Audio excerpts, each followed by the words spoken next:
just want to say, certainly not necessarily look at me, but just look around this room. And when we look at the leaders in America that are on the front lines, particularly in the mentoring and responsible fatherhood movement, and transforming, providing opportunities for young black men and boys right here. They're in this room, and every time I'm in front of a mic, I say it, the Calvary is not coming to save the day.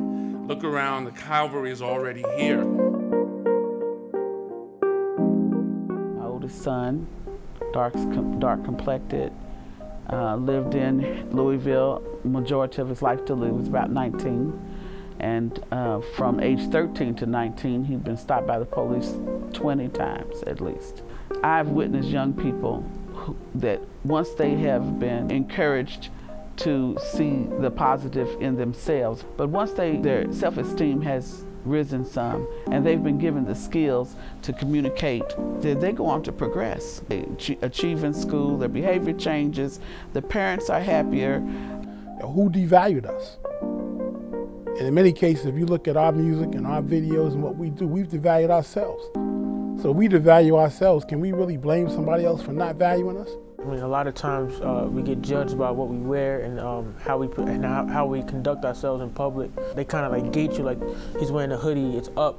He might be up to something. In many situations, we fail our young people before a justice system fails them. We fail our young people before society fails them. So it's just a constant reminder that when I look in the mirror, I have to have time for young people. What is being done by the Black Male Achievement Foundation is important, that we put loving, caring adults in the lives of young people, that we will begin to teach them and direct them how to behave in given situations.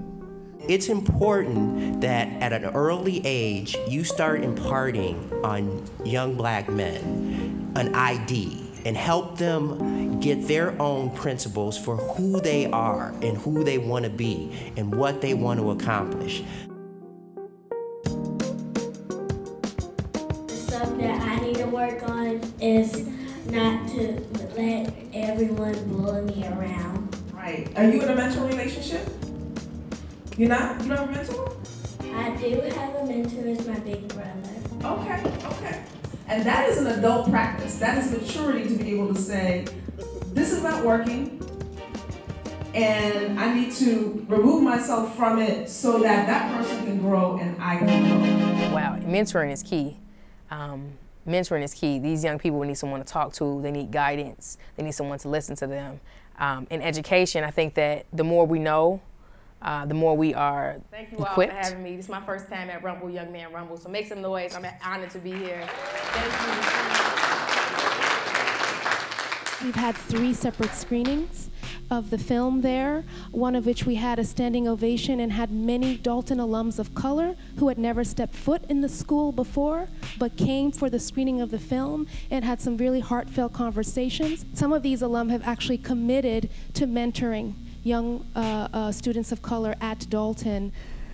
I was meeting with a group of parents, asking them why they were seeking mentors for their children, as opposed to all the different other kinds of services that are provided in this community. Their child could be a part of a football team, a musical group, all after-school programs, all the other things. And one of the parents said, I think mentoring is critical for my child because of accountability. And all of a sudden, he can't scoot under anything anymore. He's held accountable for his grades, for his behavior, for how he treats his parent. So I think mentoring is essential because I think youth feel supported by it and very positive about it, but at the same time they feel held accountable for what they do.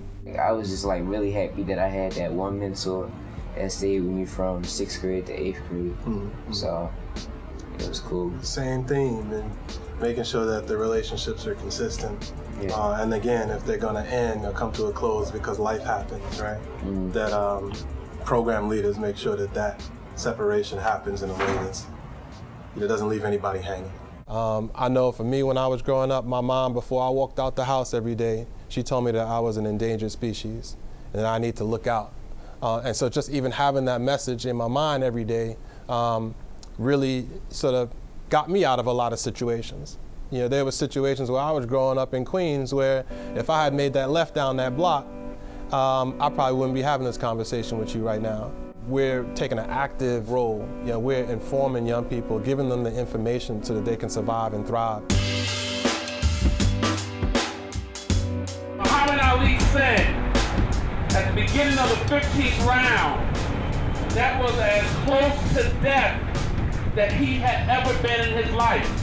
He's ready to give up, but Joe Frazier's corner threw in the towel a few seconds before Ali did. And that's the Thriller in Manila message, right? Let's not throw in the towel.